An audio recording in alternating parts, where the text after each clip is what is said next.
So image editing. So we have this blog where we got a feature image, and it's pretty short, this one, but in longer blog, and especially in travel blog, sometimes you want to have a lot of visual, a lot of pictures and stuff like that.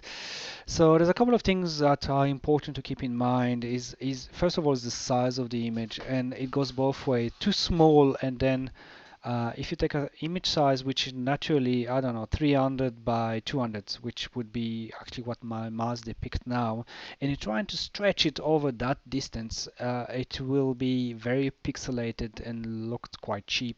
And sorry, there's no other word. Will look crap. So most of nowadays browser are either 1440 or 1920. So you can visually estimate that this basically needs to be half of the space or half of the real estate of the screen. So I would say 800 pixel will be a perfect size. I know that this one is 800 by 600 and it really displays nicely. I would probably for this one just trim a little bit. The top is a feature here, but for the just trim a little bit so it's a little bit more of a letterbox format. Some other blog, I've got full image feature from side to side, so then you can go for 1920. And some other blog don't have any image at all. I mean, just it's really apply your mind and common sense here. But don't put an image of 200 pixel wide in a website that definitely requires more. And the opposite is true. Don't put a 6,000 megapixel, 6,000 pixel on a website. It's gonna penalize SEO and it's gonna penalize loading time and user experience. So really common sense prevail there. There are a couple tools on the market. There is obviously the famous Photoshop. There is, but that's a paid thing. There is a Canva which offer you a free account. Uh, I use as a free one. I like the Pixlr. Um, it's looks very much like Photoshop. It's got layers, so you can basically choose a picture or upload a picture in this case. You go on a crop tool. We need an image of 800 by 450, and we want this part. Save, download, done. Um, you can actually control the quality also here. You can easily go to 60, so it's actually going to trim the weight like in kilobyte or of the file. So how to add them? So this, let's say here it's a good place to place one. Gutenberg works in blocks, so you can add a block image. If you don't see immediately, you can just search for it, and then it shows. Once you clicked on image, you've got this gray box with three call to action. The first one is insert from URL, the second one is media library, and the last one being upload. Insert from URL, forget about it.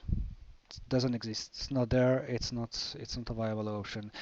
Media library, if you have the picture already or if you uploaded it in the past and you know it's in your library, which is media library here, then you can look for it by clicking here. If you don't have it, then you need to upload it. There's a couple of ways to do that, but you can do it straight from here.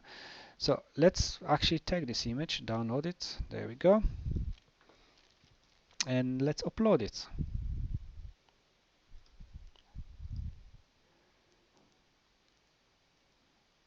There we go. There's my image. Looks like a nasty site. Nasty size, sorry. So 800 by 450 looks great. The only thing missing is basically the alt text. So I'm gonna go very quick in the alt text. It is something that was invented in the 1990 when the first internet was really going around. Some browser did not have the capabilities to display images, so when an image will come across, it will actually just display the alt text instead of the image. Later on, around the 2000, it became like an accessibility feature for the visually impaired, the blind. So those reader they use will actually read what the image is. So bearing that in mind, what is the alt text? So if you close your eyes and you imagine the picture and you describe it in a couple of words, this is your alt text. So in this instance, for me, it will be, actually I'm not too sure what it is, but it will be bubbles, bubbly water, bubbly bluish water. I don't know, this is probably not the best description, but you get the gist. Let's get another image, but this time from the library. So if you thought you had an image from the library and then, oh, the image wasn't there, you can still go and drop an image in, then the screen becomes blue.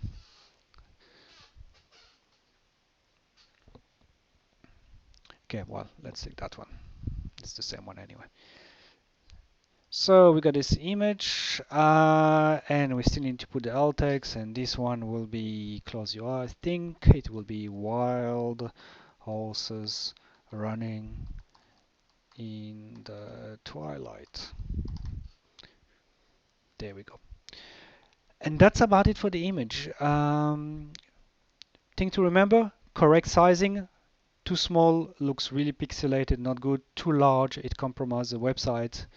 Think that a screen is about 1920 on average, so you see the size of the real estate you need, just mentally calculate. It doesn't have to be to the pixel, but it needs to be roughly the same.